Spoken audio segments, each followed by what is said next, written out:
Welcome to another episode of Thrasher Opera House Presents. Today I'm here with Jason, and we are going to talk about JD Simo, who will be here this weekend. So fun. Shout out to Riley, who's running the camera for us today, though. We got him. He's still involved, still in the room, so we appreciate that. Yeah, it's kind of nice when he gets to be on that side of things, because then he doesn't have to do so much editing afterwards, right? Right. He gave us a thumbs up there, I think. So yeah, JD Simo this weekend. It's going to be a fun show. Dude's just a straight-up guitar player, and he's great. Yeah, so you've been doing a lot of research on him because you're our marketing director, and that's what you do. You also have a love for music, so I think it kind of goes naturally. But tell us what you've learned about JD Simo. Well, first, I want to ask you a question. How did you find out about JD Simo? Well, through his agency, of course. And I get, there's no big romantic story about it. His agent was like, this person's touring, check him out. If you're interested, I got a route. And I checked him out and I was like, this is bluesy. And I know Thrasher has a strong blues crowd that, we could draw some folks for a show like this. And I happened to like the videos I saw, and that's cool. How that happened. Well, if you go back, there's a full interview with you and JD on our website and on the YouTube page right now that people can learn a little bit more. And I think he started it out by saying he was a roots music player. And when you say roots music, it can be anything, right? Because this guy can straight up shred, but he can also play bluegrass, do some really great rock, and just there's a lot of versatility in the playing style of this guy. So it's going to be a fun thing to be coming in this weekend. Absolutely. I think, too, the videos on YouTube don't necessarily do him justice. What I found more interesting were his videos, clips that he puts on his Facebook page. Yeah. He's got these like short clips of him doing different genres of music, and it's just him and a guitar, but it really showcases how talented he really is. I mean, when you make it so that it's just you and a guitar, you can't hide anything, you can't fake anything. And I ended up watching those clips for longer than I thought I would. And I think that just shows that he's going to be really entertaining, especially in a small room. It's kind of that same atmosphere, that intimate, like bared down kind of show. Right. It's going to be a duo show from what his Facebook says as well. So he's going to be with another person playing. So it'll be kind of an intimate setting. And before he goes out on a European tour, he's coming to Green Lake, doing another show, make a couple of weeks, and then he's off to Europe for a couple of weeks. Yeah, that's so cool. It'll be fun. But talking a little bit more about him, so we always like to kind of express, who they've worked with and those things. So he's got a wide variety of people that he's played with, including Jack White. We're going to come back to Jack a little bit, but Katie in our office, big Grateful Dead fan, right? And Phil Lesh from the Grateful Dead, he's played with Phil Lesh. He's done shows with Phil Lesh, part of that whole Lesh and Friends thing. So there are some really, really good players that he's a part of.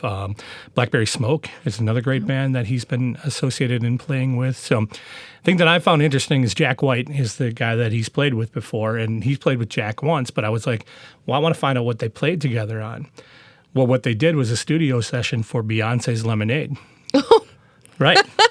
He didn't know when he was going into it. He literally got a phone call from a dude that said, hey, I need you to play a session with Jack White. He's like, all right, cool. What are we going to do? Oh, we're playing these tracks for Beyonce's new release Lemonade back in 2016. Speaking about variety. Right. So he laid down all the tracks on that. So it's pretty impressive what that is. And then just within the last week or so, it finally came out. There's this big Elvis biopic coming out, big movie. Baz Luhrmann, the dude who did Moulin Rouge, did The Great Gatsby. He's doing this new Elvis one, and JD plays all the guitar parts in the entire movie. Yeah, that's fantastic. Yeah. When you shared that with us, I was like, I didn't even know that. Yeah. Even cooler that he's coming to Green Lake. Yeah, so it's going to be a really fun show. I think you're going to get a variety of different kind of styles from him. And just once again, the quality and the caliber of entertainment that comes through the door here is pretty impressive. Want to take a moment and thank this week's concert sponsors. We've got Better Homes and Gardens, Special Properties. Yes. Steve's Quality Painting. And, of course, our hospitality sponsor, Super 8 in Berlin. Great people doing great things. Yep. Thanks for our community supporting what we do and bringing live music to our backyard, basically.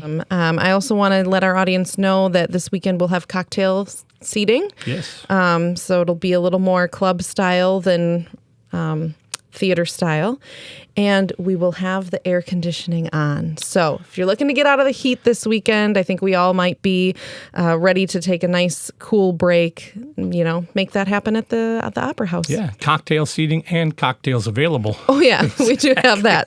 And ice. We have ice too. So tickets are still available at thrasheroperahouse.com, and folks can get them there, or they can call our office number and talk to one of us, because we love talking to you guys. And yeah, it's going to be another great weekend at the Opera House. It is for sure. And then our next one's going to be outside. Scott Kirby coming up here at the end of the month. So got Missoula coming in next week. It's a busy time. I know. It's crazy. So this week we have a children's book signing with the author here. She's bringing a pony into our parking lot. Right. So that's happening. And then we turn around and we have JD Simo doing his thing. Then a children's theater. Then an acoustic folk singer at an outdoor venue. Variety is the name of our we game. had some chamber music from the Green Lake Festival of Music last Friday as well. So it's something for everybody. Yeah, that's it our really goal. Is. That's our goal. So I think that's it. Okay, we can talk more about JD Simo if you want. I got a few other nuggets. No, I'm just kidding. No, but he's a cool dude, man. Watch the video with him on there, and you'll just kind of get a scope of what he's all about. And I think so. I don't think he was prepared to be on video when you did the Zoom with him, though. That's the funny story. I don't know, because I saw another video with him where he had the sunglasses on. Oh, okay. That might just be his MO. Be the look? Okay. I like his hair, because I feel, it reminds me of my husband's hair. My husband's got big hair. And when he came on the video, I was like, whoa, you got big hair too. Well, I think it's going to be mandatory that everybody wear sunglasses at the show on Saturday. It'll be fun. He gave me the dude vibes, like the totally. Big Lebowski. The dude abides. So I think we can expect not only good music, but good personality on stage, which is always the other part of a show. Big part of it. And can we just hit on The Suffers and how amazing that show was? Yeah. Please tell me your thoughts on The Sufferers. I got in a little bit late, which is poor on me, but I was busy with some stuff. But holy cow, that second part of the show was just absolutely incredible, and what a dynamic performance. I felt really good about that one, because at the end of the night, they were new to Thrasher. We hadn't had them before, and actually while they were here on stage, Cam said the last time they had played in Wisconsin was 2015. Oh, wow. So they haven't been here in a long time. And we did, we didn't sell as many tickets and, all of that.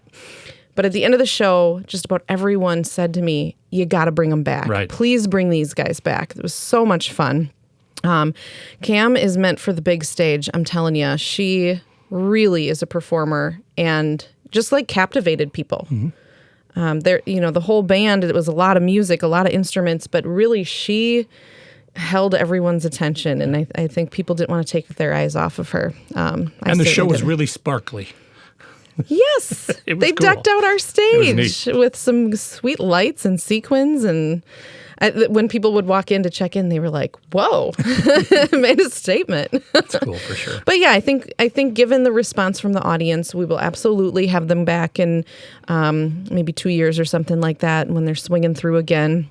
And I can only imagine the music that they will produce between now and then. It just seems like they're on this trajectory in their careers where they're producing a lot of stuff. Looking forward to it. It's going to be really cool.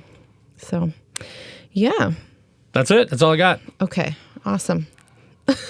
You might have some editing to do on that, Riley. Oh, until next time, everybody. Have a good week.